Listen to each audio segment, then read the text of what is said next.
القادری البغدادی الحسنی الحسینی مدذل العالی আমার দুই মালিক পাকের পবিত্র চরণ তলে এই অধম নিজের গুনার মাথাকে নত করত, হাজার লক্ষ কোটি সালামে মসনুনা ও সুজুদে তাহিয়া জ্ঞাপন করত। আদেশ মোতাবিক আপনাদের সামনে কিছুক্ষণ আমি হাজির হয়েছি। আজ বিষয়ভূমি আপনারা সকলেই জানেন যে আমাদের আকা, আমাদের মাওলা, আমাদের হুজুর পীর ও মুর্শিদ পাক সৈয়দনা সৈয়দ শাহ ইরশাদ আলী আল কাদরি পাক আলাইহিসসালাতু ওয়াত তাসলিম পাকের পবিত্র উরসে মুকদ্দাস আমরা জানি এবং জেনেই এসেছি মালিক পাকের দয়া করুণা মেহেরবানি নিতে। কিন্তু আজ আপনারা জানেন যেভাবে আমরা দরবার শরীফকে মানি বা পীরানে তরিকাতের দরবারে যে সমস্ত আদাব আছে, আপনার সেই আদাবগুলো এবং এই পীর মানা এই সিলসিলায় এখন কিছু মানুষ বা জামায়াতের সহ্য হয় না, সোজাকাত অ্যালার্জি। আমরা যাবতীয় যা কিছু করি না কেন, আমরা বরকত নেওয়ার জন্য চুম্বন খাই, বরকত নেওয়ার জন্য আপনার পানি পাক নিই বা ধৌত পাক নিই, যাবতীয় যা কিছু সব শিরক হারাম বেদাত নাজায়েজ। তা তাই যদি হয় এইটাই কি রিয়েল যে ওরা যেটা বলছে সেইটাই একমাত্র ঠিক? আমরা যেটা করছি আমাদের হুজুর পাক জামানা থেকে চলে আসছে, পানি পাক, তারপরে তাবাররুকাত, তারপরে গোসল পাকের পানি, যাবতীয় এগুলোর কি কোনো বেস নেই? এগুলো আপনাদের মনে যদিও না ওঠে, আপনারা শোনেন এগুলো হারাম বেদাত শিরক, কিন্তু আমার মনে ওঠে। আর যখন আমার মনে ধাক্কা মারে তখন হুজুর পাক আমার মুর্শিদের দোয়ায় যখন কোরআন খুলি, হাদিস খুলি, এক একটা করে আমি আমাদের পক্ষে দলিল পেয়ে যাই। বলুন আলহামদুলিল্লাহ।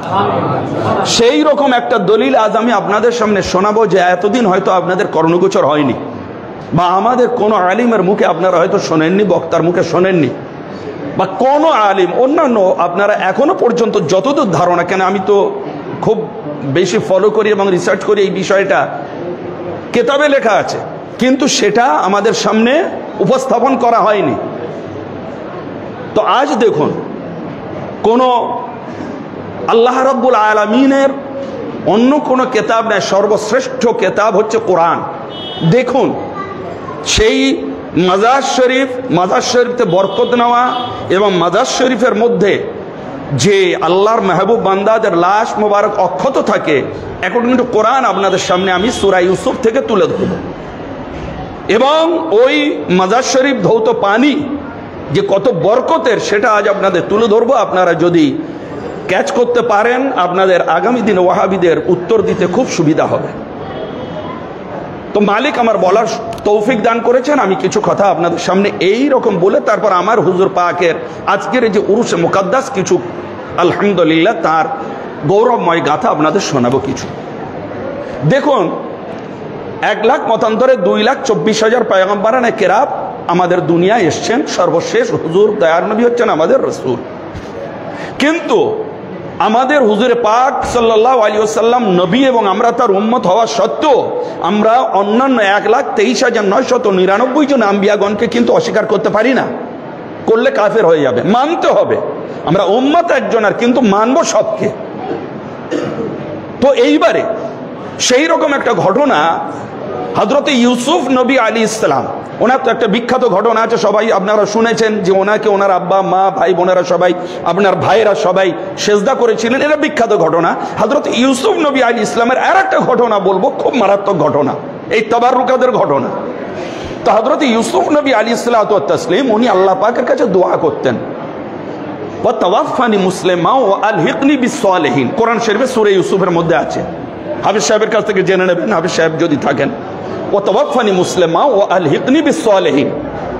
উনি দোয়া করতেন আল্লাহর কাছে, এ আল্লাহ তুমি আমাকে মুসলমান হিসেবে মওত দাও, ও তাওয়াফানি মুসলিমা, মওত দাও মুসলমান হিসেবে, ও আলহিকনি বিসসালিহিন, এবং মৃত্যুর পরে আফটার ডেথ তুমি আমাকে সালেহিনদের সাথে মিলিত করবে।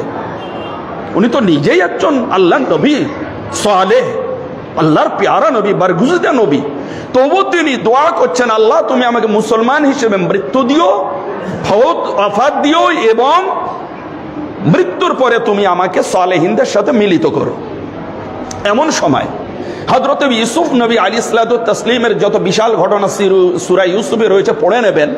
তো হযরত ইউসুফ নবী আলাইহিস সালাম উনি যখন ইন্তেকাল করলেন, ওনাকে ইন্তেকাল করার পরে ওনাকে তাবুত পাকের মধ্যে রেখে এইবারে দাফন করতে হবে।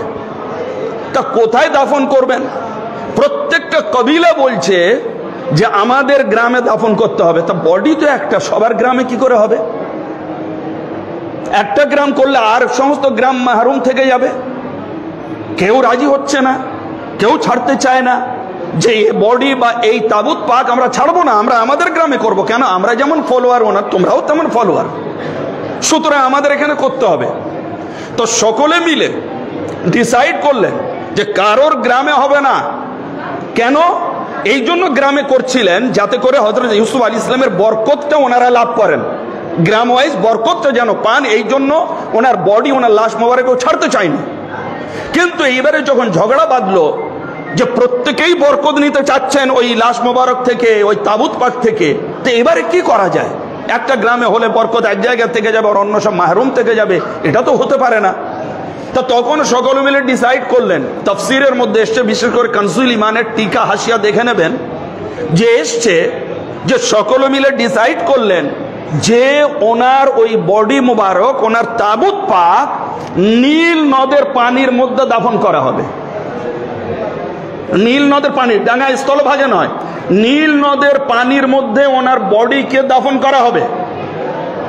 কেন? কারণটা কি আপনারা সকলে জানবেন যে ইতিহাসে আমরা পাই নীল নদের বন্যা আসতো, সমস্ত মিশরের মধ্যে পানিটা ছড়িয়ে যেত এবং ওতে চাষবাস আবাদ হতো। তো নীল নদ, ওই পানির মধ্যে ওনার বডিটা দাফন করা হবে। কেন? এই জন্য তাফসীরে লেখা আছে যাতে করে নীল নদের ওই পানি ওনার তাবুত পাক থেকে ধৌত হয়ে সারা মিশরের মধ্যে ছড়িয়ে পড়ে এবং সকল গ্রামবাসী, সকল মিশরবাসী সকলে যেন ওই ধৌত পানি দ্বারা বরকত লাভ করতে পারে। বরকতের জন্য ওনাকে নীল নদের মধ্যে দাফন করা হলো। তো এইবারে উনি তো ইন্তেকাল করলেন, ওনার আরেকটা দোয়া ছিল, আল্লাহ তুমি আমাকে ও আলহিকনি বিস সালেহিন, তুমি আমাকে সালেহিনদের সাথে আমাকে মিলিত করবে, আল্লাহ আমাকে মিলিয়ে দেবে। তা কিভাবে হবে? উনি যেখানে দাফন হয়েছেন ওখানে তো কোনো সালেহিন, আম্বিয়া কেরাম, ওনার আব্বা হুজুর, এনাদের কারোর মাজার নেই। এইবারে যখন হযরতে মুসা নবী আলাইহিসসালাতু তাসলিম ওই মিশর থেকে এবারে চলে যাবেন নীল নদ পার হয়ে, এই ইহুদি বর্তমান যে কওম জালিম, এই জালিম কওমদেরকে নিয়ে উনি যখন পার হবেন, নীল নদের কাছে গিয়েছেন, তখন গিয়ে রাস্তা আপনি হারিয়ে ফেললেন যে কোন জায়গাটাতে গিয়ে পার হবো উনি খুঁজে পাচ্ছেন না। এমন সময় আল্লাহ রাব্বুল আলামিন ওনাকে বললেন, মুসা তুমি ওখানে আমার মেহবুব ইউসুফ নবীর তাবুত পাক আছে, বডি আছে, লাশ মোবারক আছে, তুমি ওটাকে তোলো, ওটাকে তুলে তোমার সাথে নাও। আর যতক্ষণ না ওটাকে তুমি তুলে তোমার সাথে নিয়ে নীলনদ পার হয়ে ফিলিস্তিনে যাবে, ততক্ষণ পর্যন্ত, যতক্ষণ না তুলবে, ওঠাবে ওই লাশকে, তুমি রাস্তা খুঁজে পাবে না। এইবারে এমন সময় খোঁজ পড়ে গেল, 400 বছর পুরানো ঘটনা, কে জানবে। চলতে চলতে চলতে চলতে হযরতে মুসা নবী আলাইহিস সালাম একজন বুড়ি মায়ের সন্ধান পেলেন, তাফসীরের মধ্যে এসেছে। তো বুড়ি মায়ের যখন সন্ধান পেলেন, তাকে বললেন, মা হযরত ইউসুফ নবী আলাইহিস সালামের লাশ মোবারক কোথায় দাফন হয়েছে? তখন সেই বুড়ি মা কিছু শর্ত রাখলেন, সুযোগের সদ্ব্যবহার। বলে, আপনি কে? বলছে, আমি মুসা নবী। বলে, আপনাকে আমি একটা শর্তে বলতে পারি, ওই হযরতে ইউসুফ নবী আলাইহিস সালামের তাবুত পাকের সন্ধান। বলেন, শর্তটা কি? বলে, শর্তটা হচ্ছে এই, আপনি আমাকে স্ত্রী রূপে গ্রহণ করবেন জান্নাতের মধ্যে, রাজি আছেন? হযরতে মুসা নবী জালালি বলেন, না ওসব হবে না, ও হবে না, তুমি আমার কি স্ত্রী হবে জান্নাতের মধ্যে? ও হবে না। আল্লাহ রাব্বুল আলামিনের কাছে ফরমাইশ গেল। তখন আল্লাহ বললেন, মুসা যা বলছে তুমি সেটা মেনে নাও। তো হযরত মুসা নবী আলাইহিস সালাম যখন আদেশ পেলেন, আচ্ছা ঠিক আছে তাই হবে। তা এইবারে হযরত মুসা নবী যখন রাজি হলেন, তখন নিয়ে গেলেন, নিয়ে গিয়ে দেখালেন যে ওই জায়গায় ওই পানির মধ্যে ওখানে ওনার তাবুত পাক আছে। এমন সময় ওখানে খোলা হলো, মাটি খনন করা হলো, সেই খনন করা থেকে ওনার পবিত্র তাবুত পাক বার করা হলো এবং হযরতে মুসা নবী আলাইহিসসালাতু তাসলিম কি করলেন? ওটাকে সঙ্গে নিলেন, সঙ্গে নিয়ে এবারে নীল নদ উনি পার হয়ে গেলেন। তারপরে রেহাই নাজাত হলে আপনার এই ইহুদ কওমের তো এই জায়গাটায় যে আসল কোরআন এবং তাফসীরের আলোকে আমরা দেখতে পেলাম, কটা বিষয় আমাদের মধ্যে সাব্যস্ত হলো যে আজ ওখানে আমরা যে আজ এই গোসল পাকের পানি, বিভিন্ন তাবাররুক পানি যে আমরা ব্যবহার করি, মেদিনীপুর পাকে গেলে আমাদের তাবাররুক পানি যে ব্যবহার করি আমাদের রওজা শরীফে খাদেম সাহেবরা দেন, তাহলে বোঝা গেল এটা এখনকার রচিত নয়, এ সেই যুগ যুগ ধরে এ সিলসিলায় খাঁটি তরিকার মধ্যে এই সব আদব এবং এই সব তাবাররুকাতের ব্যবহার চলে আসছে। সারা মিশরবাসী তাদের রক্ষা হতো এবং বরকত লাভ করতেন ওনার তাবুত পাকের পানি ধৌত গিয়ে ওনাদের বরকত যদি পেতে পারে, যদি শিরক না হয়, তারা আমরা আজ মুর্শিদ আমাদের আকা হুজুর পাকদের যে গোসল পাকের পানি, মাজার পাকের পানি, এখানকার রওজা শরীফের পানি পাক যে আমরা ব্যবহার করি, তাহলে এটা অবশ্যই অবশ্যই বৈধ, জায়েজ এবং বরকতপূর্ণ। তাহলে এবার আপনি চিন্তা করুন, এটা তো কোরআন বলছে, অন্য কোন হাদিসের তাফসীর নয়, আপনার হাদিসের সারা নয়, কোরআন এবং কোরআনের সারা এবং কোরআনের তাফসীর ব্যাখ্যা। তাহলে এইবারে আসুন বোঝা গেল। তারপরে এটা আরেকটা প্রমাণ হলো যে আল্লাহর যারা মেহবুব বান্দা তারা রওজা শরীফে মরে পচে গলে হেজে যান না, ওনারা অক্ষত থাকেন। দাফনের পরে ওনাদের সমস্ত শরীর একেবারে অক্ষত থাকে, তবেই তো সেই বডিটা নিয়ে যাওয়ার আল্লাহর হুকুম হলো। না তো যদি শরীর অক্ষত না থাকে তাহলে কে নিয়ে যেতেন হযরতে মুসা নবী আলাইহিস সালাম, আর কি আল্লাহর হুকুম হতো? তাহলে আজ বোঝা গেল যে আমাদের যে আকীদা, আমাদের যে বিশ্বাস, আমাদের যে হুজুর পাকের এই আদব আমরা যে দরবার ভিত্তিক করে আসছি যুগ যুগ ধরে, এটা বারহাক একেবারে সত্য। আজ আমাদের হুজুরে পাক সাল্লাল্লাহু তাআলা আলাইহি ওয়া সাল্লাম পাকের যে রওজা পাকে আমরা দেখতে পারি একটা হায়াতুন নবীর দলিল। হায়াতুন নবী পাকের যে একটা দলিল আমরা পাই সেটা হচ্ছে এই যে যখন ইয়াজিদ জুলম করলো আপনার মদিনা শরীফের ওপরে, প্রথমে মদিনা শরীফে অ্যাটাক করলো, তারপর মক্কা শরীফ অ্যাটাক করলো। তা মদিনা শরীফের ওপরে যখন অ্যাটাক করলো তখন আপনার মদিনা শরীফকে 3 দিনের জন্য পুরো আজাদ করে দিয়েছিল যে তোমরা যা পারবে করবে, নাউযুবিল্লাহি মিন যালিক। তাই হলো, কিন্তু একজন সাহাবী রাসূল উনি কি করলেন, পাগল বেশে, পাগল সেজে পাখাটা চালিয়ে দেন, পাখাটা চালিয়ে দেন, পাগল বেশে পাগল সেজে ওখানেই থাকতেন। কেন? যদি abnormal ও না নিজেকে দেখায় তাহলে সুস্থ দেখালে ওকে মেরে দেবে। যখন ওই ভয়তো পাগল সেজে হুজুর পাকের রওজা শরীফের কাছে থাকতো, মাজার পাক ছেড়ে যায়নি ও, তো উনি বলছেন কিন্তু আমার তো নামাজ পড়তে হবে, নামাজ পড়বো কিন্তু আমি টাইম বুঝতে পারতাম না, কখন ফজর হচ্ছে, কখন জোহর হচ্ছে, কখন আসর হচ্ছে, কখন মাগরিব হচ্ছে, এশা হচ্ছে, আমি বুঝতে পারতাম না। কিন্তু দেখতাম কি প্রত্যেক টাইমের সময়, প্রত্যেক ওয়াক্তের সময়, প্রত্যেক নামাজের টাইম যখন হতো সেই সময় আমি রওজা শরীফের মধ্যে থেকে আমার রাসূল পাকের রওজা আকদাস শরীফের মধ্যে থেকে কি শুনতাম, আজান শুনতে পেতাম এবং তাকবীর শুনতাম। আমি জমিনের উপরে মসজিদের উপরের মধ্যে বসে ওই আজান এবং ওই তাকবীর শুনে নামাজ আদায় করতাম। আমি হায়াতুন নবী ওয়ালি কিতাব লিখেছি, তার মধ্যে সমস্ত দলিল দিয়েছি। তাহলে কি বোঝা গেল যে বুজুর্গানে দ্বীন আম্বিয়ায়ে কেরাম এনারা জীবিত, এনাদেরকে যারা মৃত বলে, এনাদেরকে যারা বলে এনারা মাজার শরীফে কিছু নেই, বেকার যাওয়া, শিরক, হারাম, বেদাত, এগুলো তার অকাট্য দলিল যে না, শিরক নয়, হারাম নয়, বেদাত নয়, সম্পূর্ণ বৈধ এবং জায়েজ। তো আজ আমরা সেই রকম ভাবে কিছু ঘটনা আমরা দেখতে পাই যে দেখুন আমার হুজুর পাক এই পবিত্র উরসে মুকাদ্দাস হুজুর মাওলা পাকের ঘটনা, যখন আমার হুজুর মাওলা পাক বেসাল নিলেন, বেসালে হক নিলেন, হুজুর মাওলা পাকের কাছে মাওলানা আবু তাহের আল কাদরি সাহেব জিজ্ঞাসা করছেন কি যে হুজুর এখনকার মতো এত উন্নত সড়ক যান ব্যবস্থা ছিল না, তখন আপনার নদী নৌকা যোগে যেতে হতো এবং যে বডিগুলো নিয়ে যাওয়া হতো তাবুত পাকে করে, ওইগুলো আপনার রসে যেত, পানি রস গড়াতো। তো মাওলানা আবু তাহের সাহেব উনি মাওলা পাককে জিজ্ঞাসা করছেন, হুজুর একটা আরজি আছে। বলে বলো। বলে আপনার বেসালে লাভের পরে, বেসালে হকের পরে আমরা যে আপনার বডিটা নিয়ে যাব মেদিনীপুর শরীফে, তো হুজুর আপনি যদি বলেন তাহলে ওই মধ্যে টিনের পাত দিয়ে সুন্দর করে একদম মানে এয়ার টাইটের মতো হুজুর করে দিই। হুজুর জিজ্ঞাসা করলেন কেন, তাতে কি লাভ? বলে না হুজুর বডি যেতে 2-4 দিন লেগে যায়, ওর থেকে আস্তে আস্তে রস নির্গত হয়, তাই যারা আমরা বহন করি তাদের খুব অসুবিধা হয়। ওই যেটা আর কি জেনারেল মাথায় যেটা ওনার এসছে, অত বড় আলেম মাওলানা সাহেব, উনি বলছেন মাওলা পাককে। তখন মাওলা পাক বললেন ও আচ্ছা আচ্ছা, তুমি বলছো যে আমার লাশ পচে যাবে, গোলে রস বেরোবে, তোমরা নিয়ে যেতে পারবে না, তাই তো অসুবিধে? বলে জি হুজুর ক্ষমা করবেন, ওইটা বলতে চাচ্ছি। তাহলে টিনের পাত দিয়ে দিলে তাহলে আর রসটা বেরোবে না, ওর মধ্যেই থেকে যাবে।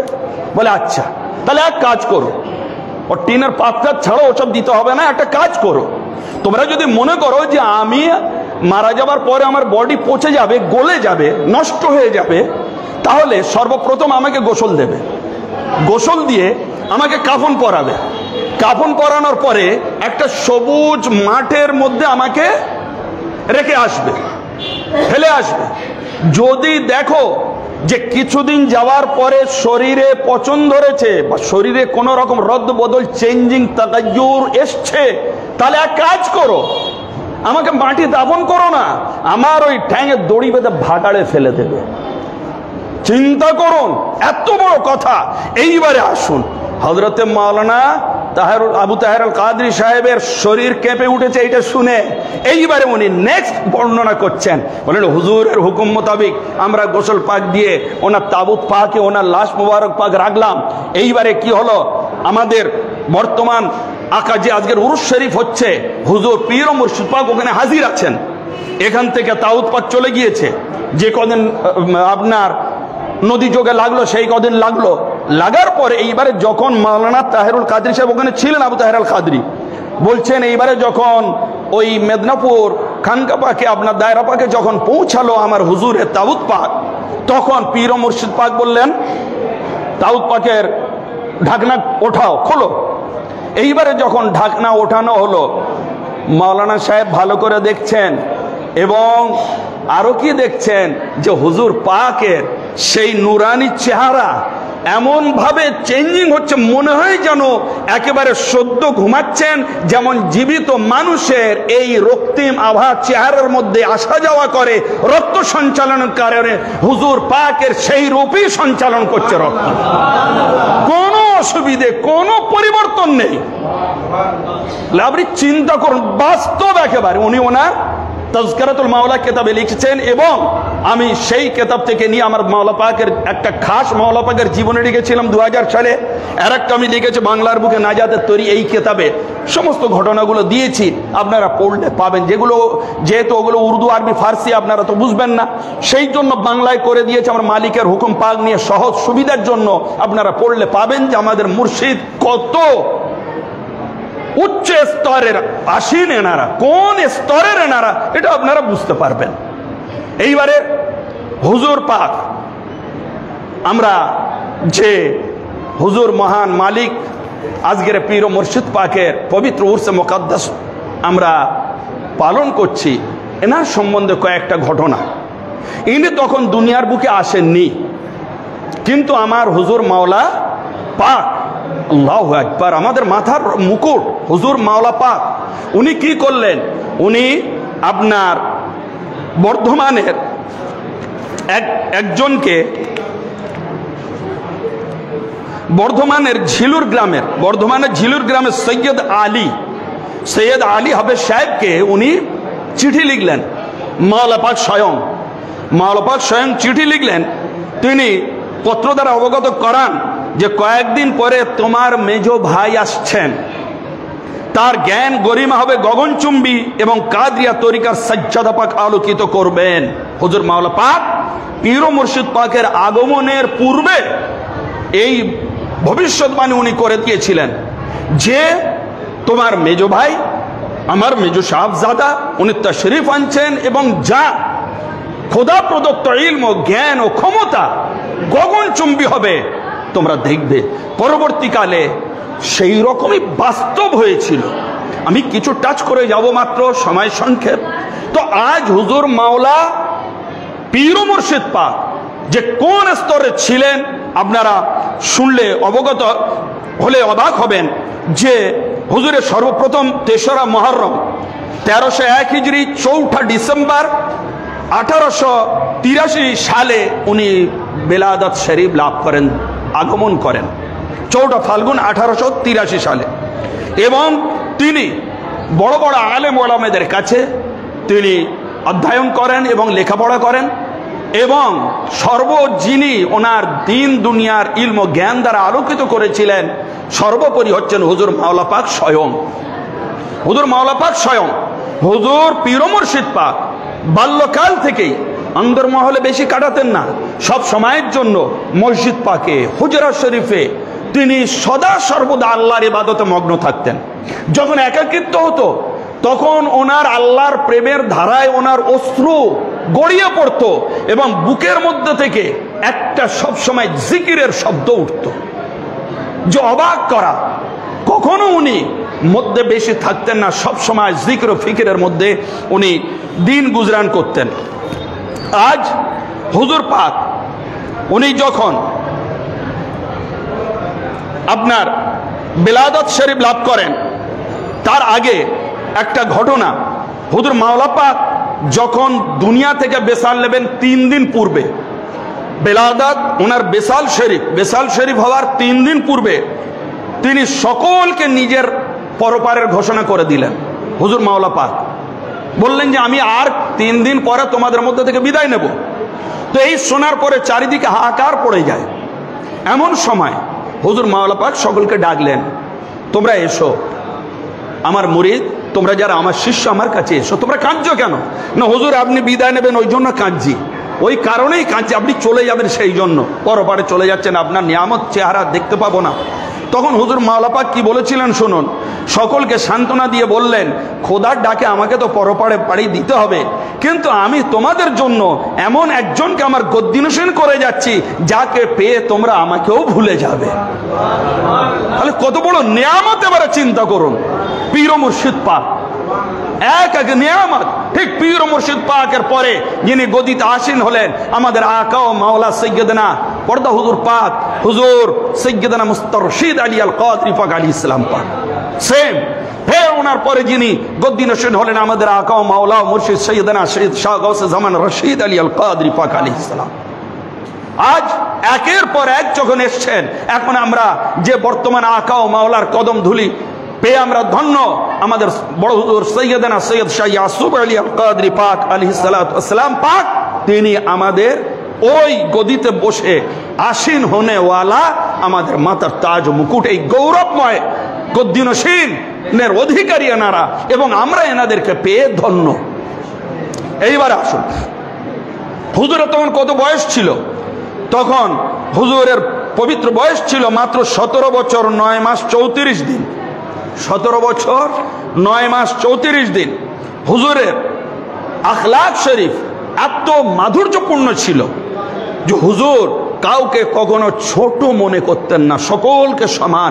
কেউ কোনো পীর ভাই যদি কারোর অপমান করত তাকে তিনি বকা দিতেন যে খবরদার, কোনো আমার মুরিদানদেরকে তোমরা একে অপরের অপমান করবে না, বড় কথা বলবে না, প্রত্যেকে রেসপেক্ট করবে, প্রত্যেককে সম্মান করবে। এমনকি এই সময় তখন ভিড়ে ভিড় লোকারণ্য হয়ে থাকতো, ডে নাইট একেবারে। সে বড় বড় সমস্ত অফিসার থেকে নিয়ে, চিফ মিনিস্টার থেকে নিয়ে, ডক্টর বিধানচন্দ্র রায় থেকে নিয়ে, রাস্তার পাগল ফকির অব্দি সদা সর্বদা এই জায়গায় অবলীলায় আসতেন যেতেন। ওই সময় একদিন একজন জমিদার সাহেবের জুতো চুরি যায়। তো জুতো চুরি যায়, জমিদার সাহেব, খাদেম সাহেবরা শুনলো, খাদেম সাহেবরা খোঁজ খবর নিয়ে দেখলো যে একজন নিয়ে গিয়েছে, তার কাছে পেলো, তাকে গিয়ে মারধর করলো, টর্চারিং করলো। করার পরে ওই খবর ফের হুজুরের কাছে চলে আসে। পীর ও মুর্শিদ পাক যখন শুনলেন খুব ব্যথিত হলেন, বললেন ভাই কেন তোমরা মারলে, কিসের জন্য ওকে অপমান করলে, মারলে? দরকার পড়তো আমি ব্যবস্থা করে দিতাম জমিদার সাহেবের জুতো, তুমি ওকে কেন অপমান করলে? হ্যাঁ, ও তো আমার কাছেই এসেছিল, ভুল করে নিয়ে যেতেই পারে, কেন মারবে? চিন্তা করুন কি মহান আদর্শিত ছিলেন। আবার অন্যদিকে শরিয়তের কঠোর শাসন ও বিধানের উপরে উনি চলতেন। তখন এক হিন্দু ভদ্রলোক কর্পোরেশনে চাকরি করতেন। আপনার কলকাতা কর্পোরেশনে চাকরি করতেন। এই কর্পোরেশন তখন ছিল মানুষের একটা মানে চারণভূমি, মানে যে যা পারবে হারাম তো হারাম লুটের মাল মনে করত। সেই জন্য সেই ব্রিটিশ পিরিয়ডে কর্পোরেশনকে চোরপোরেশন বলা হতো, যে প্রত্যেকে ঘুষের টাকায় সব চলছে। তো হুজুর হজরা শরীফে বসে আছেন, খানকা শরীফের দরজা যথারীতি খোলা, সকলে আসছেন। এমন সময় হুজুর বল দিলেন, ওর নাম ছিল সিধু, যে খবরদার সিধু আসছে, তোরা দরজা বন্ধ করে রাখবে, যতই হাঁকুক ডাকুক দরজা খুলবে না। কেন? কারণটা হচ্ছে সিধু কর্পোরেশনের একটা মোটা টাকা পেল, আপনার ওই ধরনের ঘুষের টাকা পেয়ে ও ভাবলো যাই হোক একটা ভালো টাকা এসছে, যাই আমি প্রথমে হুজুরকে কিছু খাবার দাবার নজরানা দেব, তারপরে আমি বাড়ি যাব। এই জন্য নিউ মার্কেটে ঢুকলো। হুজুর এখানে বসে বসে উনি সব দেখছেন। চিন্তা করুন, পুরো পরিষ্কার আমি রেফারেন্স দিয়ে লিখেছি যে হুজুর এখানে বসে বসে সব দেখছেন। ও কিছু ফলারি কিনলো, কিছু মিষ্টি কিনলো, হুজুরের জন্য আরো ভালো তাবাররুকাত সব কিনলো। চিন্তা করুন, কিনে নিয়ে ও এসছে যথারীতি, দরজায় এসে আপনার ধাক্কা মারছে, দরজা খোলো। তার মানে আজ সিধু এসছে, খুব অনেক তাবাররুক নিয়ে হুজুরের কাছে গেলে হুজুর খুশি হবেন, তাবাররুক আজ গেড়ে দেবো, মালিক পাকের নজরও নিয়াজ দেবো। হাজার চেষ্টা করেও দরজা খোলা হলো না। কিন্তু সমঝদারি কে লিয়ে ইশারা কাফি, যে দরবার শরীফে আসে অল্পতে বুঝে যায় যে কোথা কি হচ্ছে। সেই জন্য সেও বুঝে গেল যে সিধু বাজার খারাপ, তোমার টাকা গরম হলে কি হবে, মুর্শিদের দরজা বন্ধ। কেন না, ঘুষের টাকা। সেই জন্য মুর্শিদ পীর ও মুর্শিদ পাক জানতে পেরেছেন, জানতে পেরে ওই দরজা তার জন্য খোলা হয়নি। ও কি করলো, ওই জিনিসপত্র নিয়ে ব্যাক করলো। তারপরে যখন ও মাইনে পেল ওর হালাল টাকা, এইবারে ও বাজার করছে, ফের বাজার করছে। হুজুর পাক বলে দিলেন একটু পরেই সিধু আসবে, তোমরা গেট খুলে রেখে দেবে। চিন্তা করুন কি করে হয় এটা, কি করে হয়। আজ আমরা এসব জানছি স্যাটেলাইটের মাধ্যমে, কোথায় যুদ্ধ হচ্ছে, কোথায় মারপিট হচ্ছে, কখন বৃষ্টি হবে, কখন পানি হবে, কখন ঝড় হবে, তুফান হবে, কোথায় কে মারা যাচ্ছে, কোথায় বোম পড়ছে, স্যাটেলাইটের মাধ্যমে ফোনের দ্বারা আমরা জানি। কিন্তু এনাদের অবস্থাটা দেখুন, আমার হুজুর পাকদের বলছে আজকের সিধু ফের আসবে, আজকের দরজা খুলে রেখে দেবে। সেই দিন যাবতীয় যা কিছু নজরানা হুজুর পাকে দিয়েছিল উনি কবুল করেছিলেন। তো হুজুর ও অফিসে বসে কোন টাকা পকেটস্থ করছে, ফের বাজারে গিয়ে কোন টাকা দিয়ে কিনে হুজুরকে দান করা হচ্ছে, হুজুর সব বুঝতে পারছেন। একটা খাদেম তার একটু পয়সার দরকার, সে এখন হুজুরের কাছে ফর্দ করে নিয়ে টাকা নিয়ে মাছ বাজারে গেল, মাছ কিনলো। কেনার পরে ওই হিসাব লাগাচ্ছে, হেরফের করছে ওখানেই বসে, সেই বাজারে বসে হিসেব করছে যে দামগুলো একটু বেশি বেশি বলতে হবে। যদি 5 টাকার মাছ কেন, ওটা বলতে হবে 10 টাকা, তাহলে 5 টাকা এক্সট্রা পকেটে এসে যাবে। এই হিসাব কষে টষে নিয়ে আসছে। হুজুর বলে দিলেন ও যখনই আসবে ওকে সোজা ধরে আমার রুমে নিয়ে আসবে। খবরদার বাজার নিয়ে যেন ও মতবাক বাবুর্চিখানে কিচেন রুমে না চলে যায়, ও আমার কাছে ধরে নিয়ে আসবে।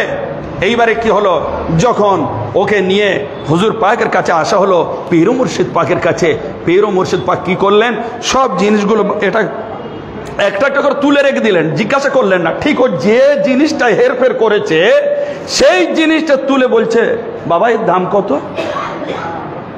তখন বুঝে গিয়েছে, ঘামছে। তখন কাঁপতে কাঁপতে বলছে, হুজুর এই দাম। বলে তাহলে তুমি কত বলবে ভেবেছিলে? তখন কাঁপছে, বলছে তোমরা কি মনে করছো, এই যে দুটো চোখ তোমাদেরও দিয়েছেন আল্লাহ, আমারও দিয়েছেন, তা মনে করছে আমার কাছে খালি এই দুটো চোখ? আল্লাহ আমার এই সিনার দিকে ইশারা করে বলছেন, সিনার দিকে আর একটা চোখ দিয়েছেন, যা দিয়ে আমি সব দেখতে পাই। চিন্তা করো। হ্যাঁ, আর এরা এই ওয়াহাবিরা বলে কিনা নবীর ইলমে গায়েব নেই, আনসিন নলেজ তো এটাই, যেটা অদৃশ্যের খবর। আজ হুজুর বাজারে কি করছে খাদেম সাহেব সেটাও জানেন, যে আজ যে খাদেম সাহেব পয়সা মারবে, আমার বাজার থেকে পয়সা কাটিং করবে। হ্যাঁ, আজ এসব অভ্যেস আছে কিনা আমি বলতে পারবো না, কিন্তু তখন একজন এইরকম ভাবে করে ফেলেছিল, যা আমরা প্রমাণ পাই। তাহলে আজ সেই হুজুর পাকের একজন খাদেম সে কোথায় কি করছে সবকিছু তিনি বুঝতে জানতে পাচ্ছেন। সেইভাবে কিন্তু লজ্জিত করলেন। তখন বললেন, বাবা এরকম ভাবে পয়সা নিও না, যদি দরকার লাগে আমাকে বলবে, আমি তোমাকে দেব, চেয়ে নেবে আমার কাছ থেকে, আমি দেব। তাহলে এবার আপনি চিন্তা করুন, হুজুর পাকের খোদা প্রদত্ত মানে ওনার ক্ষমতা। এইবারে উনি বারবার বলতেন, मैं क्या हूं और क्या मेरी हस्ती है बेसबब, मैं क्या हूं और क्या मेरी हस्ती है बेसबब, लेकिन खुदा का शुक्र के हूं नक्श पाए पीर। উনি বলছেন, আরে আমি কে এবং আমার হস্তিটা আর কি বেকার, কিন্তু শোনো আমি কি জানো, খোদার শুকর যে আমি আমার পীরের নকশে পায়ের উপরে চলেছি। তার মানে ওনার পীরকে গৌসে জামান হুজুর মাওলা পাককে আপনি যত পড়বেন, মাওলা পাক সম্বন্ধে যত আপনি রিসার্চ করবেন, আলহামদুলিল্লাহ আপনি সীমাহীন আপনার মোহাব্বত দিলের মধ্যে চলে আসবে। আমি গ্যারান্টি দিচ্ছি, মাওলা পাক এমন উচ্চ স্তরের একজন মহারত্ন ছিলেন, আর সেই রত্নের টুকরো হচ্ছেন পীর ও মুর্শিদ পাক, পর্দা হুজুর পাক, বড় হুজুর পাক। বর্তমান আমার 4 নম্বর বিরাজ করছেন দুই আকা ও মাওলা। ওই নূরের ঝলক, ওই নূর, ওই একই জালওয়া, কোনো তফাৎ নেই। হুজুর গৌস পাকের খাসুল খাস খানদানে পাক। পৃথিবীর বুকে, এখন বলা যেতে পারে পৃথিবীর বুকে যা আমি দেখেছি, পৃথিবীর বুকে এইভাবে এই নসলে পাককে হেফাজত, আরো তো অনেক আওলাদে রাসূল আছেন, গৌস পাকের আওলাদরা রয়েছেন, সারা বিশ্ব ছড়িয়ে রয়েছে, সবাই আওলাদে রাসূল, আওলাদে গৌস, কিন্তু এইভাবে পবিত্রতার সাথে এখনো পর্যন্ত আমাদের এই 4 নম্বর মেদিনীপুর দরবার শরীফ যেভাবে নিজেদের নসলে পাককে মেনটেন করছেন, কোথাও নেই এরকম, কোথাও নেই।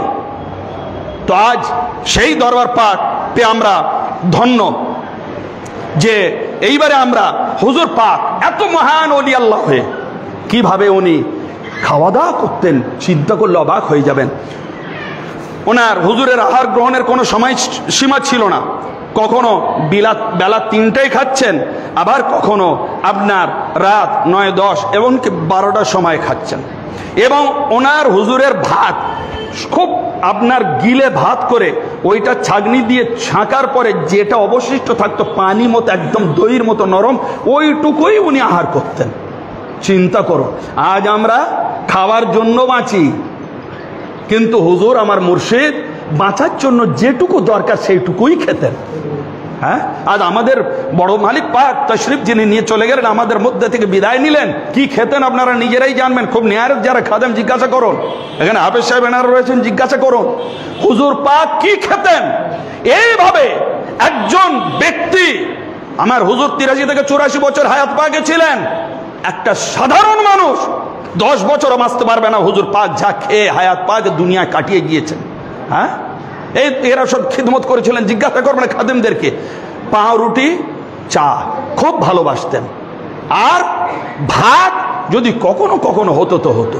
হ্যাঁ, তা আপনার উর্স পাকের সময় হয়তো 2-4টা দানা খেলেন, বা 3 আঙুল দিয়ে যেটুকু আপনার খাবার, আল্লাহু আকবার।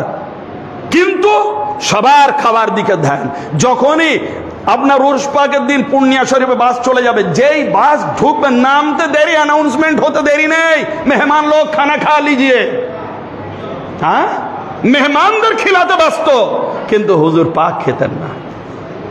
তো আজ এটাই হচ্ছে এনাদের জান্নাতি মানে বিচরণ আমাদের মধ্যে। এই জমিনের উপরে যদি জান্নাতি দেখতে হয় জমিনের উপরে, তাহলে আওলাদে রসুল আহলে বাইত পাক গৌস পাকের আওলাদ আমার হুজুর পাকদের দেখুন। এইবারে আসুন, আমার হুজুর পাক এইবারে আরেকটা কি খেতেন, আপনারা একটু ট্রাই করে দেখতে পারেন যে কতটা আপনাদের সহ্য হতে পারে। যেহেতু হুজুর পাক খেতেন, এটা আমরা খেতে পারবো কি না সেটা আপনারা দেখুন, চিন্তা করুন কি সেটা। হুজুর পাক খেতেন, আমরা যেমন বিভিন্ন ফলের জুস খাই, আপনার চিকেন জুস খাই, কত রকম কি জুস, আমরা ফ্রুটের জুস যাই দোকান থেকে কিনি, খাই, চলে আসি। কিন্তু একটা জুস কি আপনারা খেয়েছেন, একদম পিওর কাঁচা লঙ্কার জুস? তো খেয়ে দেখবেন তো, সারাদিন বোধহয় আর আপনার মুখে আর কিছু যাবে না যদি এক ঢোক খান। কিন্তু হুজুর পাকের ওইটাই ছিল খাস আহার। হুজুর পাক কাঁচা লঙ্কার জুস 1 গ্লাস করে খেতেন। আপনি শুনুন যে তরকারি হতো সামান্য আলু চাটনি বা ভর্তা, এবং তাতে এত কাঁচা লঙ্কা মাখানো হতো যে খাদেমদের হাত রীতিমতো জ্বালা করত। অল্প ভর্তা, আলু চাটনি এই সমস্ত, কিন্তু কাঁচা লঙ্কা অত্যাধিক মাখানো হতো, হাত জ্বালা করত। সাধারণের সাধ্য ছিল না তার স্বাদ গ্রহণ করে। প্রথম জীবনে হুজুর পাক কাঁচা লঙ্কার শরবত গ্রহণ করতেন। আছে কেউ আমরা? হ্যাঁ, আমরা তো চিনির শরবত, বিভিন্ন juice, Apple juice, orange juice খেয়ে আমরা তো অভ্যস্ত। তো একবার কাঁচা লঙ্কার শরবত আপনি ট্রাই করে দেখবেন তো, তাহলে বুঝবেন যে আমরা আর আমাদের মুর্শিদ কতটা তফাৎ। এরা বলে না নবী নবী আমাদের মতো, পীর মুর্শিদ আমাদের মতো, আর কি এনারা আমাদের মতো মানুষ। তা হুজুর পাক এই যারা কোরআন হাদিসের দলিলে বুঝবে না, এই জায়গাটাই আনুন যে একদিকে ওই মৌলবীদের এখন ওই কাঁচা লঙ্কা শরবত না দিয়ে তীক্ষ্ণ গরমে, একদম গরমকালে গ্রীষ্মের দাবদাহনে ডেকে নিয়ে এসে ঘরে আপনি একেবারে শরবত, ঠান্ডা পানি ফ্রিজ থেকে বার করে না দিয়ে ওনাকে 1 গ্লাস জুস দেন। 1 গ্লাস দরকার নেই, 1 কাপ 1 চামচ দেন। কিসের জুস?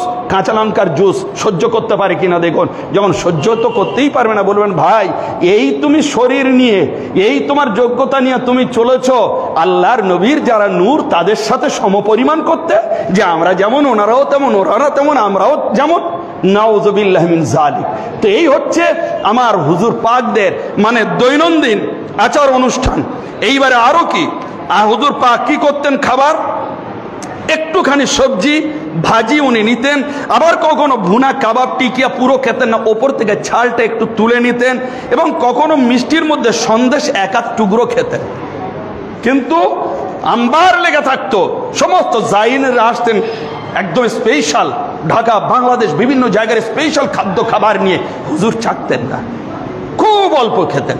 তাহলে এবার আপনি চিন্তা করুন যে হুজুর পাক তিনি, এইবারে আসুন, হুজুর পাক কখনো সাবান মাখতেন না, কোন ঋতুর কাপড়, এই আপনার ঠান্ডার কাপড় একটার জন্য আর একটা সময়ের জন্য তুলে রেখে দিতেন না, সব দান করে দিতেন। খালি সাবান হাতে কখন দিতেন? যখন বাথরুম থেকে, ওয়াশরুম থেকে বের হতেন, তখন সাবান ডান হাতে, তাও সাবানটা ডান হাতে নিতেন, ডান হাতে নিয়ে এইভাবে ফেনা বার করে বাম হাতে দিতেন। তারপর বাম হাতটা ভালো করে ধুয়ে নিয়ে 2 হাত পরিষ্কার করে ধৌত করে তারপরে ওযু করে নিতেন। পবিত্রতা দেখুন। নখগুলো সব সময়ের জন্য কাটতেন, এমনকি যখন বেসার পাক নিচ্ছেন যেদিন, তার আগে থেকে বলছেন আমি অমুক দিন চলে যাব। শুনলে অবাক হবেন, যখন হুজুর চলে যাবেন, আমরা 4টা ফাল্গুন মানাই আর হুজুর যাচ্ছেন 23শে মাঘ। 23শে মাঘ কদিন? আপনার 7-10 দিন, 4টা ফাল্গুন অবধি। সকলে ভাবছে হুজুর পাক বললেন এবারে আমি মেদিনীপুরে যাব, তোমরা 10 দিন আগে যাব, 10 দিন আগে উরুস পাকে যাব। তাহলে এবার আপনি সবাই ভাবছে হুজুর পাক 10 দিন আগে চলে যাবেন, অনেক জিয়ারত পাবো, মালিকের অনেক জিয়ারত পাবো। এই যখন দেখছেন যে অনেক জিয়ারত পাবো, এমন সময় হুজুর পাক কি করলেন যে তিনি বলায় সবাই খুশি যে সবাই মেদিনীপুরে যাচ্ছেন, যে হুজুর পাক তিনি জিয়ারত দেবেন। কিন্তু হায়, 10 দিন আগে হুজুর পাক সশরীরে যাচ্ছেন না, ওনার পবিত্র তাবুত পাক যাচ্ছে। তখন এইটা দেখার পরে তো সবাই পাগল, সবাই পাগল যে হুজুর আমাদের কি এই ভবিষ্যৎবাণী দিয়েছিলেন যে এবারে মেদিনীপুর মাওলা পাকের উরুস পাকের 10 দিন আগে আমি হাজির হব? এইটাই কি তার সিগন্যাল? হায়, হুজুর আমাদের মধ্যে থেকে 23শে মাঘ বিদায় নিলেন। তাহলে এবার আপনি চিন্তা করুন, এনাদের হায়াত মানে বেসাল হক এবং ফের বেলাদত শরীফ সব এনাদের নখ দর্পণে, এনাদের সামনে। হ্যাঁ, এক খুব নিকটস্থ মুরিদ, শুনলে অবাক হবেন, একজন খুব নিকটস্থ মুরিদ। এতে আমি ঘটনাটা লিখেছি, কিন্তু বাই দা বাই পরশু রাত 10টার সময় সেই পীর ভাইয়ের আমার ফোন আসে। উনি হচ্ছেন আমার পীর ও মুর্শিদ পাকের দোয়ায়, দোয়া নয় দেওয়ায় দুনিয়ায় এসছেন। কেমন? হঠাৎ ফোন এলো, আমি শুয়ে পড়ছি একেবারে গভীর রাত। হ্যাঁ মৌলানা সাহেব বলছেন? আমি বলি হ্যাঁ আমি বলছি ভাই। বলে আমি রাজবাড়ি থেকে বলছি। তো হ্যাঁ বলেন ভাই। বলে আপনি যে কেতাবে নাজাতের তৈরি, এই কেতাবে একটা ঘটনা লিখেছেন যে হুজুর পাক একজনকে ডাকলেন যে তুমি আমার কাছে ওকে পাঠিয়ে দাও। রাজবাড়ি থেকে খবর পেয়ে সাথে সাথে ছুটে চলে এলেন। চলে আসার পরে হুজুর পাক তাকে জিজ্ঞাসা করছেন, ভাই আপনার ছেলে কজন পুত্র সন্তান? তখন উনি বললেন, হুজুর আমার পুত্র সন্তান নেই, আমার দুজন মেয়ে, কন্যা সন্তান দুটো। তখন বলছেন, যান আপনাকে একটা পুত্র সন্তান দিলাম, একটা পুত্র দিলাম। এইটা ঘটার পরে উনি চলে গেলেন বাড়িতে। তারপরে ওনার থার্ড যে ইস্যু হয়, হুজুর পাকের দোয়া এবং দেওয়া, পুত্র সন্তান উল্লাভ করেন। সেই পুত্র, সেই তার সন্তান যাকে মালিক দিয়েছিলেন, তার মানে সেই ব্যক্তিটি যিনি হুজুরের দেওয়ায় মায়ের গর্ভ থেকে দুনিয়ায় এলেন, ওই ব্যক্তিটি আমাকে ফোন করেছে। চিন্তা করেন, বলে মাওলানা সাহেব আপনি যে কেতাবে লিখেছেন আমি হচ্ছেন ওই ব্যক্তি, আমার বাবাকে ডেকে হুজুর পাক আমাকে দিয়েছেন। এখন আমার তো ফোন নাম্বার রয়েছে, আপনারা দেখতে পারেন। হ্যাঁ, রাজবাড়ির ভদ্রলোক উনি। তাহলে আজ এরা বলে যে পীর ওলি আউলিয়ার দরবারে যাওয়া, আপনার চাওয়া, এনারা কিছু দিতে পারে না, এনাদের কোনো ক্ষমতা নেই, এসব শিরক, এসব হারাম, এসব বেদাত। হ্যাঁ, যদি তাই হয় তাহলে হযরতে আপনার জাকারিয়া নবী আওলাদ হয় না, চলে গেলেন মারিয়াম আলাইহিস সালামের কাছে। উনি একজন ওলি, নবীর মা। কোথায়? বাইতুল মাকদিসের ইবাদত খানার মধ্যে, যেটা হুজরা শরীফ। হযরতে মারিয়াম আলাইহিস সালাম ঢুকলেন, কি দেখলেন? ওনাকে বেমৌসুমের সব ফল ওখানে হাজির। হযরতে জাকারিয়া দেখলেন আমি ছাড়া কেউ আসে না, এই ব্যাপারটা কি? মারিয়াম এসব কি, কার জন্য? আন্না লাকি হাযা। বলে হ্যাঁ। বলে কোথায় পেয়েছো? বলে ইন্নাল্লাহ ইয়ারযুকু মান ইয়াশা বিগাইরি হিসাব। তখন উনি বুঝে গেলেন হযরতে জাকারিয়া নবী আলাইহিস সালাম যে ব্যাপার কিছু বোঝার আছে। উনি সাথে সাথে কি করলেন? উনি হুনালিকা দা জাকারিয়া রাব্বাহু, ওখানেই উনি আল্লাহ রাব্বুল আলামিনের কাছে দোয়া করলেন, আল্লাহ ক্বালা রাব্বি হাবলি মিন লাদুনকা যুররিয়াতান তাইয়্যিবা, আল্লাহ তুমি আমার একটা পাক ও পবিত্র সন্তান দান করো। এইটা বলে উনি যখন নামাজ পড়ছেন, তখন সাথে সাথে হযরতে জিবরিল আমিন আল্লাহর তরফ থেকে এসে বাশারত দিলেন, এই জাকারিয়া নবী, তোমাকে ইয়াহইয়া রূপের একজন সন্তান আল্লাহ দান করেছেন। চিন্তা করো। হাফেজ সাহেবজি আয়াতে আছে সব। দেখেন আমাদের হাফেজ সাহেব, মহামান্য হাফেজ সাহেব, সম্মানীয়, আমাদের খুবই নিকট, ওনার কাছে জেনে নেবেন এইসব আয়াত কোরআনে আছে কি না। এইগুলো আমাদের জন্য দলিল, এইগুলো আমাদের জন্য একটা প্রমাণ।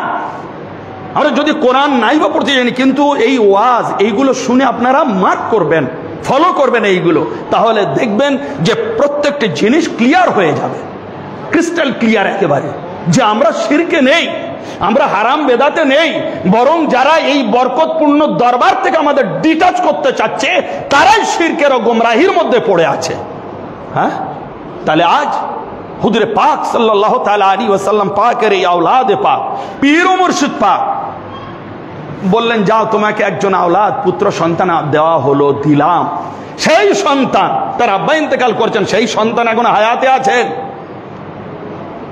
যতদূর সম্ভব ওনার জন্ম 1955 খ্রিস্টাব্দ হয়, 1955 খ্রিস্টাব্দে ওনার জন্ম হয়। উনি ফোন করলেন। তারপরে আমি ওনাকে বললাম, ভাই আপনি আমার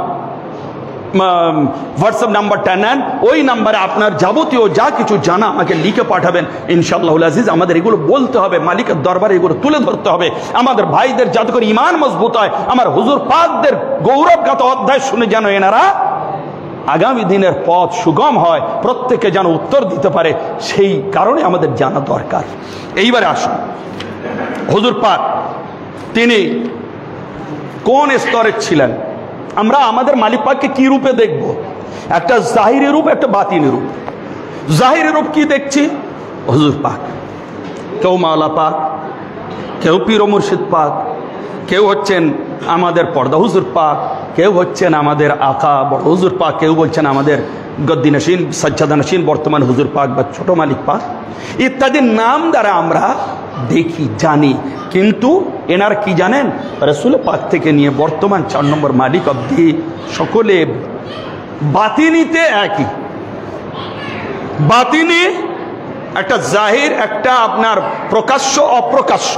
যেটা প্রকাশ্য থাকে আমরা নাম দ্বারা চিনতে পারি, আমার হুজুর পাক ইনি, ছোট হুজুর পাক ইনি, পর্দা হুজুর পাক ইনি, পীর ও মুর্শিদ পাক ইনি, এটা নাম দিয়ে পরিচয়। কিন্তু জাহিরি এটা, বাতিনি অপ্রকাশ্য যেটা, সেটা এনারা সকলে একই নূর, একই জিনিস। দেখুন প্রমাণ। তখন লখনৌয়ের ফিরিঙ্গি মহল্লা থেকে জবরদস্ত একজন আলিমে দ্বীন মাদ্রাসা আলিয়া এলেন, এখানে অ্যাপয়েন্টমেন্ট হলেন। তো উনি মাদ্রাসা আলিয়ার কাছে, তখন আমার হুজুর পাকদের কাছে সমস্ত আলেম ওলামারা আসতেন। আলেম ওলামাদের আসার দুটো সময় ছিল, একটা সকালবেলা আর একটা ছিল মাগরিব বাদ। একেবারে ভিড় লেগে থাকতো আলেম ওলামাদের। তো ওই আলেম উনি নতুন সবে এসছেন, এসে ওনার মন লাগছে না। হুজুর পাকের সাথে যখন দেখা করলেন, হুজুর পাক বললেন, ভাই আপনার ঘাবড়ানোর দরকার নেই, আমি আছি, আসা যাওয়া করবেন, এবং আপনি কিছু কসিদা পাক লিখুন গস পাকের শানে। উনি ভাবলেন আর কেমন কঠিন ব্যাপার, আমি তো অনেক লিখতে পারবো। জবরদস্ত লার্নেড ম্যান ছিলেন উনি, জবরদস্ত আলেম ছিলেন তদানীন্তনকালে। তো উনি লিখে আনলেন কসিদা পাক হুজুর শাহান সাহেব বাগদাদ হুজুর গস পাকের শানে। লিখে আনার পরে উনি কি করলেন, খানকা শরীফে হুজুর তশরিফ এনেছেন এবং উনি আর্জি করলেন, হুজুর আমি লিখে এনেছি। যখন বললেন লিখে এনেছি, আচ্ছা আপনি পড়েন। হুজুর গম্ভীরভাবে শুনছেন, উনি পড়ছেন। পড়তে পড়তে হঠাৎ উঠে দাঁড়ালেন। সবাই অবাক, আরো যারা আছেন অবাক, উঠে দাঁড়ালেন কেন? তা ঠিক আছে, উঠে দাঁড়াচ্ছেন, ঠিক আছে, পড়ছেন। উঠে দাঁড়িয়ে পড়তে পড়তে বেহুশ হয়ে পড়ে গেলেন। যখন পড়ে গেলেন, হুজুর পাক থাকলেন না, উনি পর্দা নিলেন, মধ্যে চলে গেলেন, দরজা বন্ধ হয়ে গেল। কিছু খাস খাদেমকে ডাকলেন, ডেকে নিয়ে কি করলেন, একটু গোলাপ পানি পাক দিলেন, বললেন এটা গিয়ে ওনার মুখে ছিটা দাও। যখন ছিটা দেওয়া হলো, ওনার হুশ এলো, ওনার সারা শরীর পানিতে ভিজে গেল। তখন এইবারে যারা ছিলেন খাদেম থেকে নিয়ে সমস্ত আগত মেহমান যারা, তাদের তো ডিস্টার্ব হয়েছে, হুজুর পাক নেই, চলে গেলেন, আমরা জিয়ারত পেলাম না। যা ইচ্ছা তাই মানে কটু কথা শাসানো শুরু করলেন। আপনার কে বলেছিল দাঁড়িয়ে পড়তে? আপনি তো বসে বসে ভালো পড়ছিলেন, আপনি দাঁড়ালেন কেন? আর দাঁড়ালেন তো দাঁড়ালেন, বেহুশ হয়ে পড়ে গেলেন, আপনার জন্য হুজুরের পর্দা করতে হলো, কিসের জন্য এটা করলেন?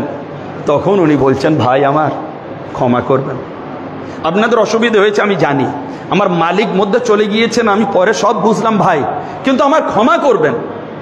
কিসের জন্য? না যখন আমি তো বসে পড়ছিলাম। বলে হ্যাঁ, বলে এমন সময় কি দেখলাম, হুজুর পাক উঠে দাঁড়ালেন, পীর ও মুর্শিদ পাক উনি উঠে দাঁড়ালেন। আমিও দেখলাম আমার মুর্শিদ যখন উঠে দাঁড়িয়েছে, আমি কেন বসে থাকবো? আর কেউ দেখতে পাচ্ছে না, কিন্তু উনি পড়ার বিভোর অবস্থা ওটা দেখছেন। আমার মুর্শিদ যখন দাঁড়িয়েছেন, আমি বসে থাকি কি করে? আমি উঠে দাঁড়ালাম। তারপর দেখলাম ওইটা একটা মানে ধোঁয়া, স্মোকের আকার নিল, একটা কুয়াশার মতো। তারপরে দেখছি ওখানে স্বয়ং রসুলে পাক হাজির হয়ে গিয়েছে। আমার হুজুর নেই, পীর ও মুর্শিদ পাক নেই, আমি দেখতে পাচ্ছি না। আমি দেখছি কি স্বয়ং রসুলে পাক বিরাজ করছেন। বলে এইবারে বলুন, রসুলে পাককে দেখে কেউ বিহ্বল আত্মহারা হয়ে না কেউ থাকতে পারে? ওই আমি হুজুর পাককে দেখে আমি অজ্ঞান হয়ে গিয়েছি, স্বয়ং রসুলে পাককে দেখে অজ্ঞান হয়ে গিয়েছি। তখন সবাই অবাক।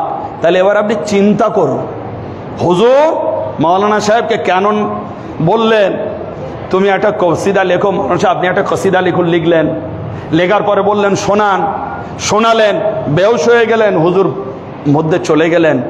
এগুলোর মানে কি? হুজুর এইটা বোঝাতে চেয়েছিলেন, জাহিরিতে আমি তোমাদের সামনে পীর ও মুর্শিদ পাক সৈয়দনা সৈয়দ শাহ ইরশাদ আলী আল কাদরি, কিন্তু দেখো আমার মধ্যে আর আমার নানুজানের মধ্যে কোনো তফাৎ নেই। হ্যাঁ, রসুলে পাক এবং আমার মধ্যে কোনো তফাৎ নেই, বাতিনিতে সব এক। কেন এক হবে না? একে নূর তো। হুজুর রসুল পাক স্বয়ং বলেছেন, আনা ওয়া আলিয়্যুম মিন নূরিন ওয়াহিদ, আমিও আলী এক নূর দিয়ে এসছি, এক নূর। তা সেই নূর তো এক নূর, তফাৎটা হলো কোথায়? যখন হযরত আব্দুল মুত্তালিবের কাছে এলেন, একদম ওপর থেকে এক হয়ে হয়ে আব্দুল মুত্তালিব আলাইহিস সালাম পাকের কাছে এলেন। দুটো দুদিকে চলে গেল, একটা নূর হযরত আব্দুল্লাহর দিকে চলে গেল, নবুয়তের নূর হয়ে, আর একটা ভাগ চলে গেল হযরতে সাইয়েদনা আবু তালিবের দিকে, বেলায়েতের নূর হয়ে মাওলা আলী। আর সেই নূর থেকে আমাদের দুই ধারা চলে আসছে হুজুর গস পাক থেকে নিয়ে বর্তমান হুজুর পাক। হ্যাঁ, তাহলে এবার আপনি চিন্তা করুন যে আমাদের হুজুর পাক উনি হুবহু মাওলা পাকের একেবারে রূপ ছিলেন। এইবারে আসুন একটা ঘটনা আপনাদের, উনি সেই যুগে সমস্ত ওলিদের সর্দার। আমার হুজুর পাক যখন এই গস পাকের গদ্দিতে বসেন, ওই সময় ওই জামানায় যত ওলি আল্লাহ থাকেন তাদের সর্দার ওনারা হয়ে যান। কিভাবে? একদিন আপনার ওনার হুজুরের একজন মুরিদ, তার নাম হচ্ছে গোলাম আসপিয়া, উনি ইলেকট্রিশিয়ান ছিলেন। উনি পার্ক স্ট্রিটে তার দোকান ছিল। উনি একেবারে পাগল পাড়া, এর বোকা টাইপের হয়, অনেক মানুষ দিওয়ানা হয়। বারবার হুজুরকে বলতেন, হুজুর একবার নামাজ আপনি পড়ান, অন্তত আপনার পিছনে যেন নামাজ পড়ি, এই সৌভাগ্যটা হোক। হুজুর খুব রেয়ার নামাজ পড়াতেন, খাদেম আলেমরা থাকতেন, ইমামরা থাকতেন, পড়াতেন। তো হুজুর বলছেন আচ্ছা হবে, আচ্ছা হবে, এই করতে করতে হুজুর টাল দিতেন। একদিন ওই ব্যক্তি অসুস্থ হয়ে যায়। যখন অসুস্থ হয়ে যায়, হসপিটালে বেডে ওনার যখন চিকিৎসা চলছে, ওই চিকিৎসার মধ্যে ওনার একটু বেঘর অবস্থা হয়। বেঘর অবস্থা হয়ে উনি কি দেখছে যে না, ওই গোলাম আসপিয়া সাহেব উনি বাইতুল মাকদিসে হাজির। বাইতুল মাকদিস কোনটা? প্রথম কেবলা যেটা এখন লড়াই হচ্ছে ফিলিস্তিনে, গাজাতে, জেরুজালেম, এই বাইতুল মাকদিসে উনি হাজির। তো গোলাম আসপিয়া দেখছেন, উনি অজু করে বসে রয়েছেন আর দেখছেন সমস্ত সব নুরানি চেহারার ওলি আল্লাহ সবাই পিছনে, কিন্তু জায়নামাজ আপনার জানা জায়নামাজের জায়গাটা খালি, মুসাল্লার জায়গাটা খালি, ইমামতের জায়গাটা খালি। তো গোলাম আসপিয়া ভাবছেন, বেডে শুয়ে শুয়ে, হসপিটালের বেডে শুয়ে শুয়ে দেখছেন কে নামাজ পড়বেন, যে হোক একজন পড়াবেন, আর আমি জামাতে আছি যখন পড়ে নেব। তখন এইবারে দেখছেন যে পিছনে সমস্ত ওলি আল্লাহরা হাজির, আর কিছুক্ষণ পরে দেখছেন নুরানি সুরাতে আমার পীর মুর্শিদ পাক ওখানে জালওয়াগার হয়ে নামাজ পড়ালেন। বাইতুল মাকদিসে নামাজ পড়ালেন রুহানি ভাবে সমস্ত ওলি আল্লাহদেরকে। তাই এইবারে আপনার হুজুর পাক তিনি কি করলেন, সে এইবারে বলছেন যে দেখলাম দুনিয়ার যত ওলিয়া গৌস কুতুব আবদাল জামাতে দাঁড়িয়ে গেলেন, প্রত্যেক নুরানি চেহারার অধিকারী। এরপর অবশেষে হুজুর পাক কাবা ও কিবলা তাশরিফ আনলেন। তখন সমবেত হাজিরিগণ হুজুর পাককে ইমামতের আসনে দাঁড় করিয়ে দিলেন, হুজুর আপনি পড়ান। চিন্তা করো, হুজুর পাক নামাজ পড়ালেন এবং আসপিয়ারও সেই মহা জামাতে নামাজ পড়ার সৌভাগ্য হলো। হ্যাঁ, জাহিরি ভাবে নবী পাক সমস্ত আম্বিয়াগণের নামাজ পড়িয়েছিলেন মেরাজে বাইতুল মাকদিসে, আর বাতিনি ভাবে সেই জায়গায় ওনার শাহজাদা পাক আসল গদ্দিনশীনে বারহাক উনি নামাজ পড়ালেন সেই জায়গায় বাতিনি ভাবে সমস্ত ওলি আল্লাহদের নিয়ে। তাহলে এবার আপনি চিন্তা করুন, ইনি হলেন আমাদের পীর ও মুর্শিদ। তো আজ এইবারে আপনার এই দরবার শরীফে এই ঘটনাটা আমি বলে বিদায় নেব যে এই দরবার পাক, এই খাস খানকা শরীফের ঘটনা। তখন রাজবাড়ি, বেনীনগর রাজবাড়ি, বাংলাদেশের নিবাসী জনাব গোলাম রহমান সাহেব উনি বর্ণনা করছেন, ও রাজবাড়ি এলাকায় রয়েছেন একজন পীর সাহেব।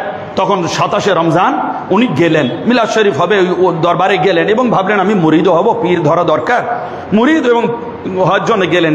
তো ওই দিন উনি তাবাররুক নিয়ে মিলাদ শেষে ফিরে এলেন যে তার পরের দিন যাব আমি মুরিদ হব রাজবাড়ি। তো এইবার এসে ঘুমিয়ে পড়েছেন, ঘুমিয়ে স্বপ্ন দেখছেন যিনি একটা পথ দিয়ে হাঁটছেন, হাঁটতে হাঁটতে একটা গলির রাস্তা ঢুকলো। সেই গলি রাস্তায় ঢুকে উনি কি করলেন জানেন, সেই গলি রাস্তায় ঢুকে কিছুটা দূর গেলেন, দেখলেন একটা কুয়া, তার মধ্যে কিছু খিনজির শুকর কাদায় কর্দমাক্ত অবস্থায় হুটুপুটি হুটুপুটি করছে, আর উনি ওখানে গেলেন, সেই কাদা মধ্যে উনি পড়ে গেলেন। উনি পড়ে গেলেন, কে? সেই ব্যক্তিটি রাজবাড়ির ওই আপনার কি নাম বললাম, জনাব গোলাম রহমান সাহেব। উনি পড়ে গেলেন, নোংরা কাদা লেগে গেল। কিছুক্ষণ পরে দুই নুরানি মানুষ এসে ওনাকে তুলে ধরলেন। তুলে ধরে একটা সুন্দর অট্টালিকার ধারে নিয়ে গেলেন। নিয়ে যাওয়ার পরে সেখানে যে হাউজ আছে সেই হাউজে গোসল করালেন। গোসল করানোর পরে ওই অট্টালিকায় একজন মহাপুরুষ আছেন, তার সাথে দিদার করালেন।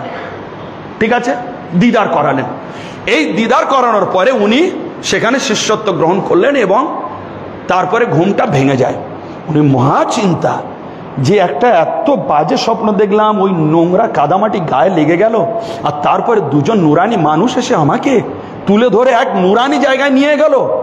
তো ওখানে সাথে সাথে উনি কি করলেন, উনি তখন কি করলেন যে উনি তখন দেখার পরে রাজবাড়ির আব্দুল আলী খলিফা সাহেবের কাছে উনি করলেন।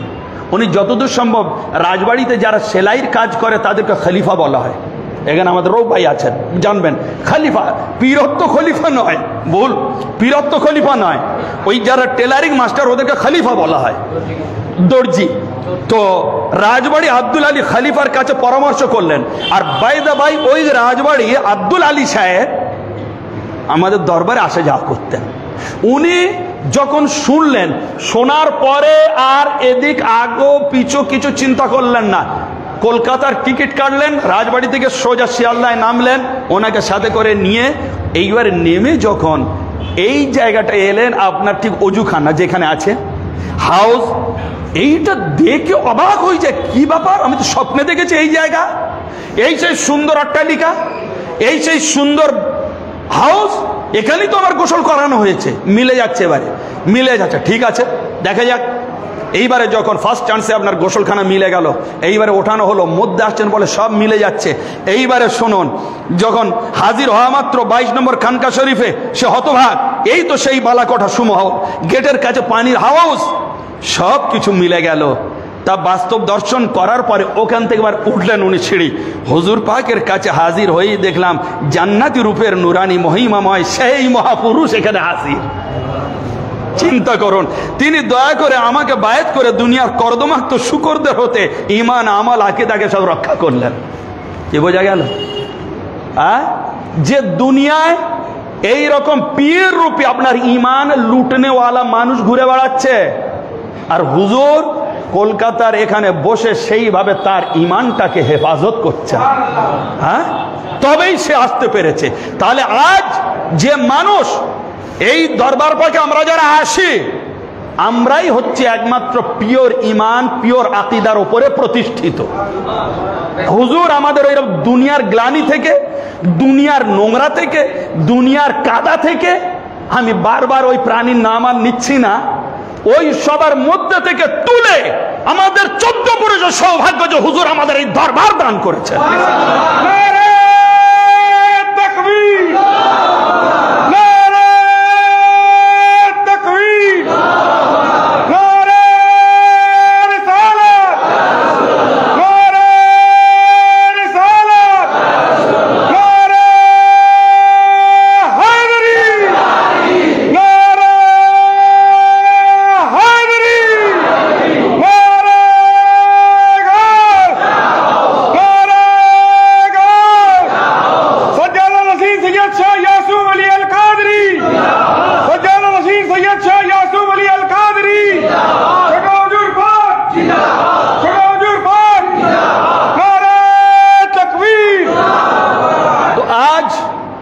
আমাদেরকে হুজুর দয়া করে খাস হুজুর গৌস পাকের এই আস্তানা দান করেছেন, আমাদের কারোর ক্ষমতা ছিল। আজ এক ভাই এসছেন, ইনি আমাদের উত্তর 24 পরগনা থেকে।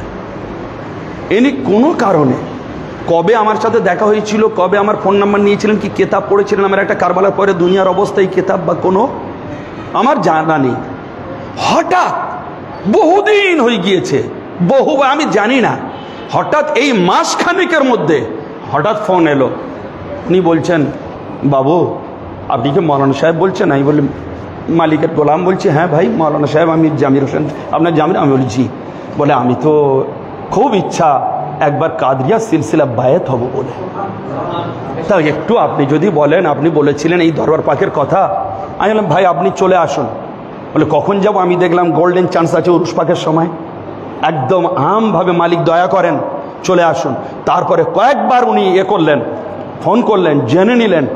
আজকে আমি ওনার টাইম দিলাম, বলে দিলাম, উনি একা সেই ওখান থেকে ওখানে সেই আপনার কোন জায়গায় ঘটকপুকুর থেকে আরও মধ্যে ওখান থেকে একলা চলে এলেন, এসে 6 নম্বর পাকে ওখানে দাঁড়িয়েছিলেন। জিয়ারত পাক হয়েছে, মালিক পাকের সাথে জিয়ারত পাক করেছেন। ওনার আম্মাকে বলে এসছেন, ওনার আম্মাও খুব আশা যে বাবা তুমি যাচ্ছ যাও, আমিও বায়েত খাবো গস পাকের তরিকায় খানতানে।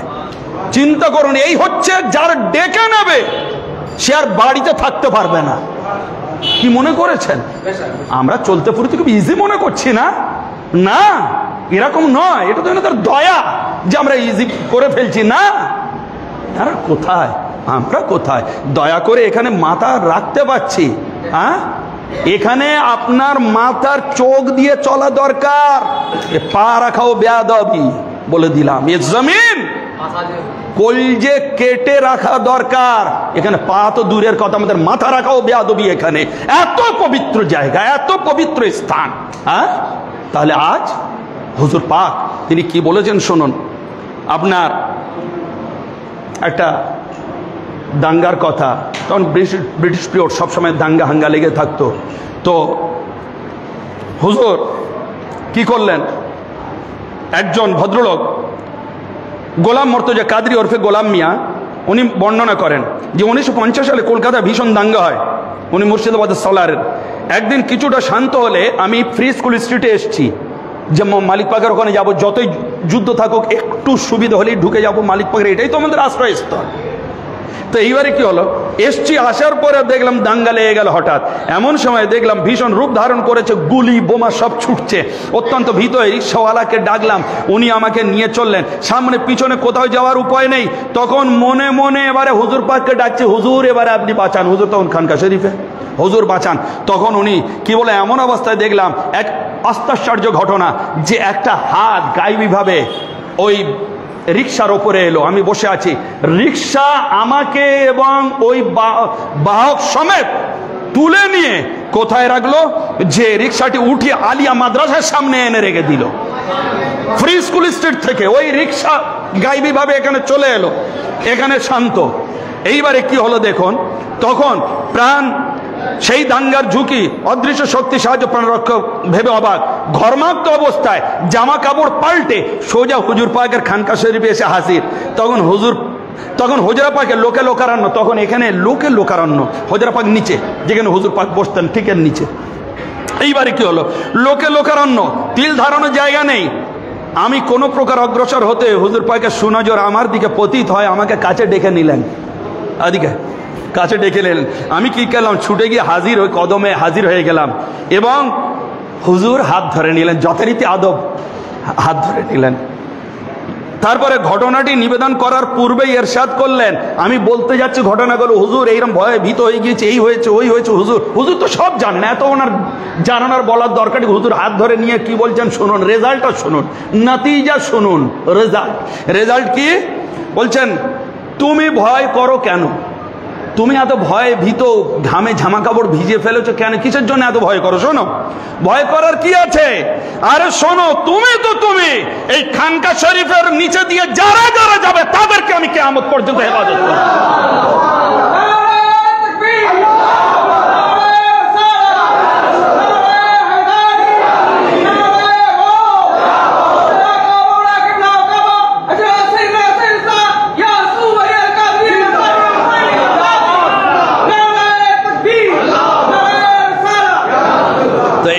আমাদের হুজুর পাকের কারাম, যে নিচে থেকে হেঁটে যাবে তার জামিন উনি। তাহলে যে মধ্যে এসে বসবে, যে এনাদের দিদার লাভ করবে, যারা এনাদের কাছে আসবে, যারা এনাদের মধুর বাণী শুনবে, যারা এনাদের দর্শন করবে, যারা এনাদের সর্বোপরি মুরিদ হবে, শিষ্যত্ব গ্রহণ করবে, তাদের অবস্থাটা এবার আপনি চিন্তা করে নিন। যে বলে বোঝানো সম্ভব নয়। তো আজ আমার হুজুর পাক সেই মহান কাবা ও কিবলা, ওনার পবিত্র দরবার, এই দরবার শরীফে মাওলা যে আমাদের এনেছেন, মাওলা যে আমাদের করম করেছেন, সেটাই হচ্ছে একমাত্র আমাদের সৌভাগ্য। মাওলা যেন আমাদের এই দরবার পাক আজীবন আমাদের বংশ পরম্পরা সকলে থাকার ও চলার তৌফিক দান করুন। আমিন আমিন আমিন। ওয়াখির দাওয়ানা আনিল হামদুলিল্লাহি রাব্বিল আলামিন। আসসালামু আলাইকুম ওয়া রাহমাতুল্লাহি ওয়া বারাকাতুহু। ইয়া মাওলা।